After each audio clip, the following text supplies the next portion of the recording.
অন্ধকার রাত পেরিয়ে নতুন একটা দিনের সূচনা হবে। আর সেই নতুন দিনের আলোয় আমাদের প্রত্যেকটা মানুষের জীবন যেন নতুনভাবে আলোকিত হয়ে উঠবে। একটা নতুন দিনের সাথে আমাদের মনেরও যেন সমস্ত চিন্তাভাবনা নতুনভাবে ফুটে ওঠে। মনে হয় আমাদের জীবনের সব অন্ধকার শেষ হয়ে এবার হয়তো সব কিছু ঠিকঠাক হবে, সব কিছু আলোকিত হবে। আর এই চিন্তাভাবনা নিয়েই আমরা একটা নতুন দিনের সূচনা করি, যেখানে কোনো পুরনো অন্ধকার আমাদেরকে ছুঁতে পারবে না। হ্যাঁ, আর এই আশা নিয়েই নতুন একটা দিনের শুরু করি।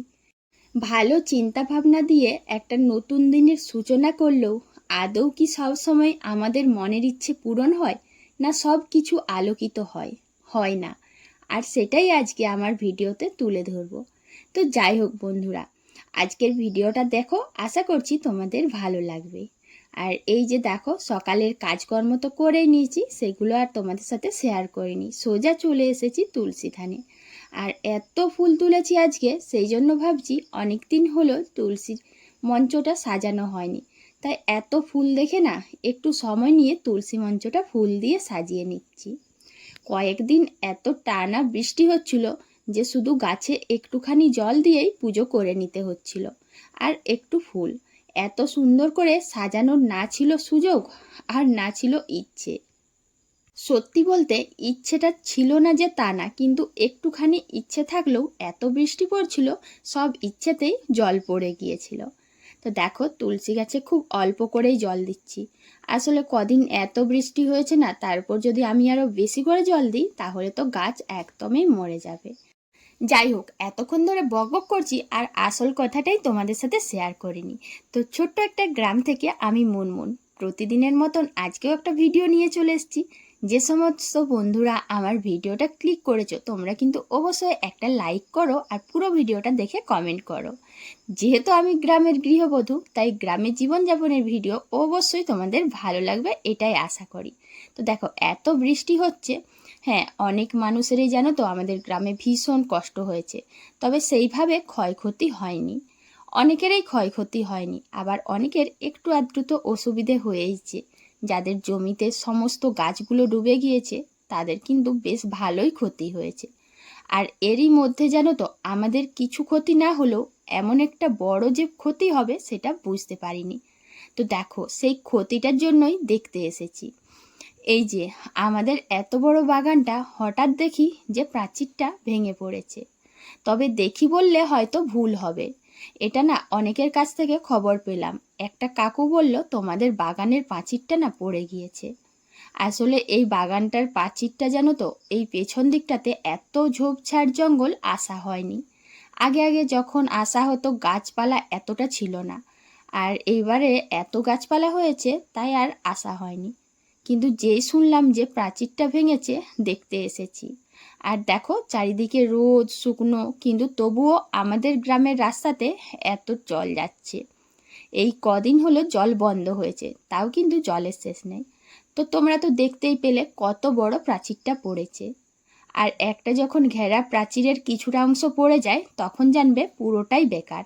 মানে ওটার ওপর দিয়েই লোকজন বাগানে ঢুকবে, বাগানের অনেক ক্ষতি হবে। মানে পুরো প্রাচীরটাই যেন মনে হচ্ছে এখন আর কোনো দাম রইল না। তো বৃষ্টির মধ্যে হঠাৎ করে যে প্রাচীরটা এইভাবে পড়ে যাবে সেটা ভাবতে পারিনি। বহু বছরেরই প্রাচীন প্রাচীর, কিন্তু জানো তো প্রাচীরগুলো এত শক্ত, কেন জানি না হঠাৎ করে প্রাচীরটা ভাঙলো।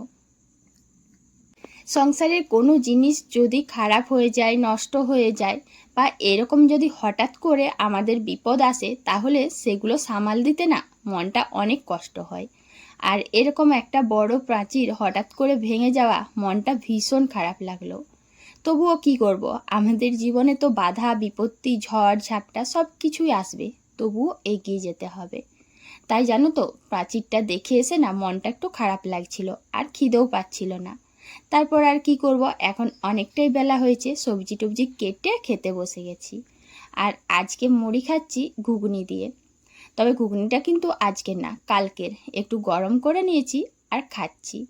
আর মাথার মধ্যে না একটাই চিন্তা ভাবনা হচ্ছে যে হঠাৎ করে প্রাচীরটা ভাঙলো কি করে। এত বড় প্রাচীর, তারপরে আরও এত শক্ত। তো দেখো খাওয়া দাওয়া করে বাসন কোসন কিছু ছিল সেগুলো ধুয়ে সোজা চলে এসেছি রান্নাঘরে। কিন্তু মনের মধ্যে একটাই চিন্তা, হঠাৎ করে এত বড় ক্ষতিটা না হলেও পারতো। হঠাৎ করে এত বড় পুরনো প্রাচীরটার কিছুটা অংশ না ভাঙলেও পারতো। আবার ভেঙেছে বেশ অনেকটাই। তো দেখো দুপুরবেলায় আজকে না রান্না করছি শুক্তো। আর শুক্তো মানেই সেখানে নানান রকম সবজির সমাবেশ থাকবেই। আর উচ্ছেগুলোও বেশ ছোট ছোট করে কেটে নিয়েছি। জানো তো বন্ধুরা, শুক্তো মানে আগে ছোটোর সময় ভাবতাম ভীষণ তেতো একটা জিনিস। কিন্তু তারপর যখন আস্তে আস্তে একটু বড় হয়েছি, শুক্তো খেতে শিখেছি, তখনও এতটা জানতাম না। কিন্তু শ্বশুর বাড়িতে আসার পর বুঝতে পেরেছি না, শুক্তো মানে শুধু তেতো যে তা না, শুক্তোতে অনেক রকম সবজি মেশানো থাকে। আর একদম শেষে যদি আমরা উচ্ছেটা দিই তাহলে শুক্তো মোটেও তেতো লাগে না। গল্প করতে গিয়ে এটাই ভুলে গেছি, যারা বন্ধুরা আমার ভিডিওটা দেখছো যে প্রান্ত থেকেই দেখো না, আশা করছি ভালো আছো। আর আমিও খুব ভালো আছি, তবে একটু মন মেজাজটা খারাপ। কারণ হঠাৎ করে যখন আমাদের মাথার ওপর কোনো বিপদ এসে পড়ে, কোনো ঝড়ঝাপটা এসে পড়ে, তখন জানো তো ভীষণ আমরা দুর্বল হয়ে পড়ি। হ্যাঁ, মনের জোরেই এগিয়ে যেতে হয়, আর সেটা নিয়েই হয়তো এগিয়ে যেতে হবে। তো দেখো বাগান থেকে এসে খাওয়া দাওয়া করে রান্নার দিকে চলে এসেছি। কারণ আর যাই হোক আমাদেরকে প্রত্যেককেই যে কোনো পরিস্থিতিতেই খাওয়া দাওয়া করতেই হবে, এগোতেই হবে। আর আজকে করছি শুক্তো আর করছি লাউ পোস্ত। জানো তো বন্ধুরা, লাউ পোস্তটা একটু বড়ি ভেজে যদি করা হয় সেটা স্বাদ না যেন আরও দ্বিগুণ বেড়ে যায়। এই একটানা অঝোরধারা বৃষ্টিতে বহু মানুষের এই মাথার ছাদও কিন্তু ভেসে গিয়েছে। আর সেই দিক থেকে ভাবলে আমাদের এই ক্ষতিটা হয়তো কিছুই না, কিন্তু তবুও যখন যাদের ক্ষতি হয় তাদের কাছে সেটা যেন অনেক বড়।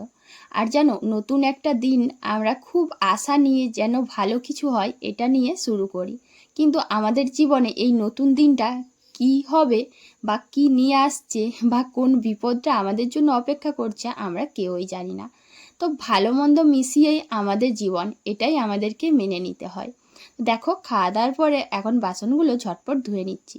আর এই দেখো কত রোদ দিয়েছে, এখন কিন্তু বৃষ্টি একটুও হবে না, এটাই তার প্রমাণ। তো বন্ধুরা, আজকের আমার ভিডিওটা তোমাদের কেমন লাগলো অবশ্যই কিন্তু কমেন্ট করতে ভুলবে না।